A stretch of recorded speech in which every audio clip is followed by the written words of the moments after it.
Hey everybody, and thanks for clicking on this video and checking out my channel, and join me for yet another MCU review. Leading up to Avengers Endgame, I'm looking back at all the Marvel Cinematic Universe movies in preparation for the big event. If you'd like to join me for this journey, I welcome you to do so, and I'd love for you to do so down in the comment section below, and let's get a fun conversation going. And with all that out of the way, let's keep moving on in this universe and talk about Guardians of the Galaxy Volume 2.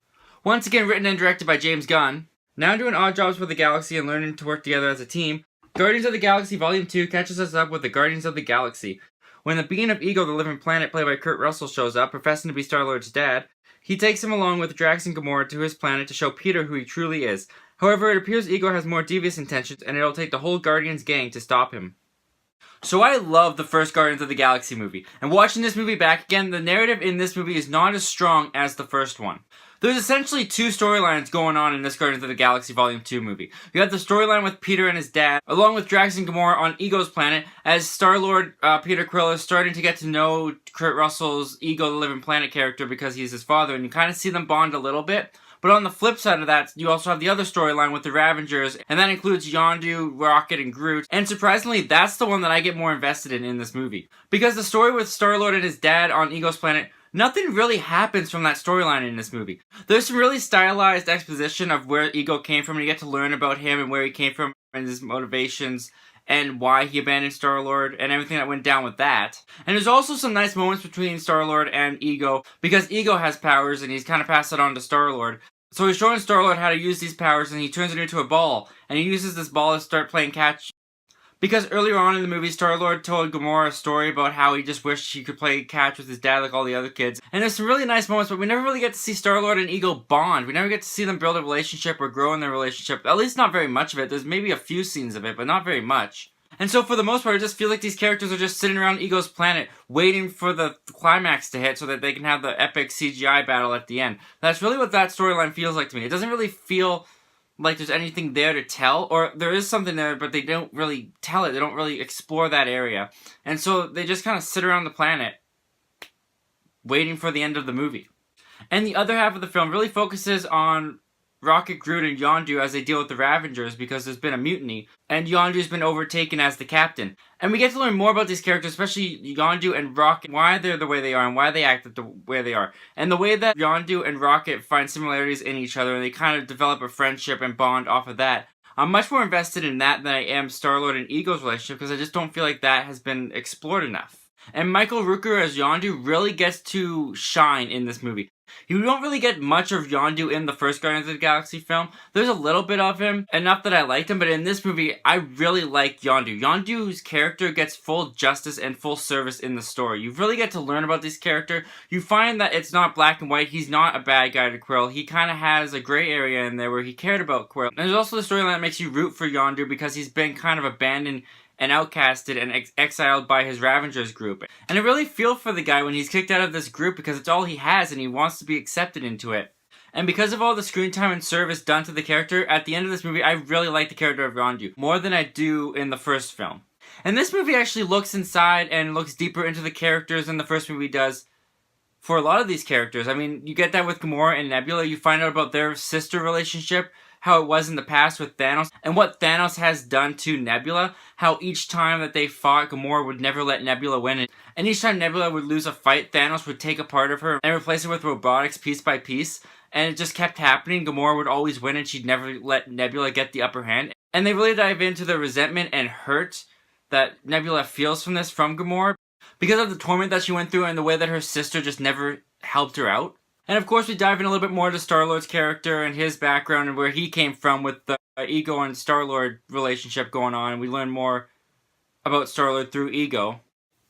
But Drax really gets the short end of the stick. Drax does not get much to do in this movie. He gets a nice moment with the character of Mantis, who's introduced in this movie. And they get a really nice friendship kind of going. And there's this really sweet moment where they're sitting outside in Ego's planet, and Drax and Mantis are looking over the pool, and Mantis has this ability where if she touches someone, she can feel their empathy and feel their emotions and know what they're feeling. And so she touches Drax as he's talking about his daughter and how the pools remind him of the time that he was with his daughter. And when she places a hand on him, Drax is sitting there so calmly, but she starts breaking down and crying because she's feeling all the emotions that he's feeling on the inside.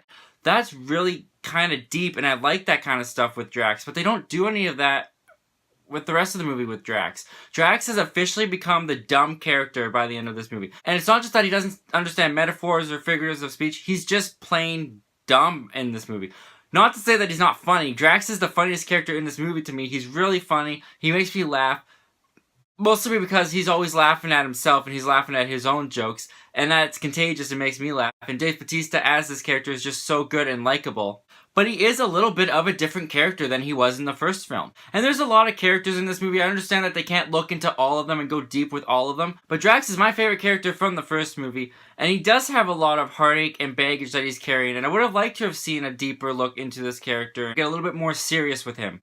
For the most part, watching this movie back again, the narrative isn't as strong as the first one. There's not too much that I like more than the first one, but there are a couple things that I think are done a little bit better than the first film.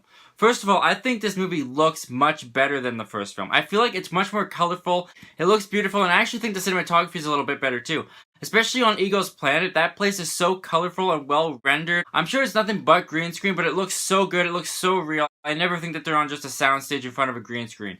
And just the colors in that world and on that planet really make it pop. There's also some really great action in it too. I love the escape action scene where Rocket, Yondu, and Groot are taking down all the Ravengers, and Yondu's got his arrow flying through the whole ship, and baby Groot's taking his little arms and throwing the Ravengers around. That's another thing, is at the end of the first Guardians of the Galaxy, Groot died, but he kind of had like a son born from one of his twigs that's now baby Groot. And baby Groot in this movie is so adorable. The movie definitely knows that he has an awe factor to it, because the opening credits to this movie are just him dancing around as the fight in the background isn't even focused on. And I don't complain. It's got a good song and it's got baby Groot dancing. I don't mind that I'm missing the action in the background. And also the scene where Rocket's taking down all the Ravengers in the forest. You really get to see kind of how savage and clever he is when he sets up the booby traps, and how he just punches all of these guys out and he just holds nothing back and just takes out this entire army. It's so much fun to watch. I love that scene so much. It's got some really great humor in it. And also talking about the humor in this movie is in some ways funnier than the first one. Well, it is and it isn't.